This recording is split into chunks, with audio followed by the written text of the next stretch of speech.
பதிவு 2 நான் வந்த வரலாறு தொடர்ச்சி. இந்த பிரபஞ்சம் தோன்றுவதற்கு முன்பு என்ன இருந்தது? இந்த கேள்விக்கு நம் தயாநிதி சுவாமி சரவணானந்த அவர்களின் விளக்கம். அகண்டாகாச வான்பெருவெளி முற்றும் ஒளி இன்றி காரிருள் மயமாக இருந்து வந்தது.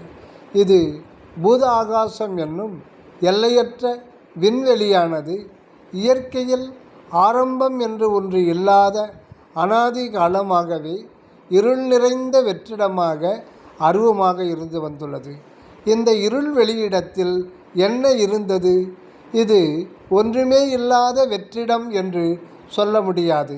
ஏனெனில் இந்த உருவப்பிரபஞ்சம் என்கின்ற பொருள் உலகம் முழுவதும் இந்த வெளியிடத்திலிருந்தே தோன்றியுள்ளதாலும் இதற்கு மூலப்பொருள் ஒன்று அந்த அருவமான வெற்றிடத்தில் இருந்தாக வேண்டும் என்பதால் இதை வெற்றிடம் என்று சொல்ல முடியாது. சரி, அந்த அருவமான இருள்வெளியில் அப்படி என்னத்தான் இருந்து வந்துள்ளது?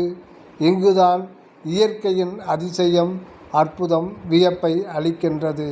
ஆம், அந்த அருவமாய் இருள்மயமான வெட்ட வெளியில் அதற்கு உள்ளீடாக காரணமாக அனாதியாகவே இயற்கை உண்மை இருப்பு எனும் அன்பு வெளி இருப்பதுதான் அற்புதத்திலும் அற்புதம். ஆகவே சத்துப்பொருளாம் மெய்ப்பொருளாக எல்லையற்ற அகல் வான்பெருவெளி எங்கெங்கும் என்றென்றும் இருந்து வருகின்றது.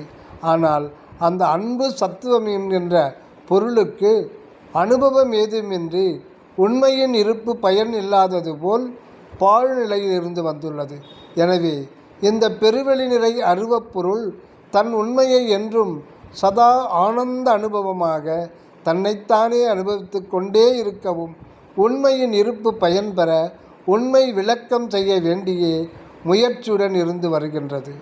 விண்நிலை சிவத்தின் வியன்நிலை அளவி அன்புற அமைத்த அற்பெருஞ்சோதி தொடரும்.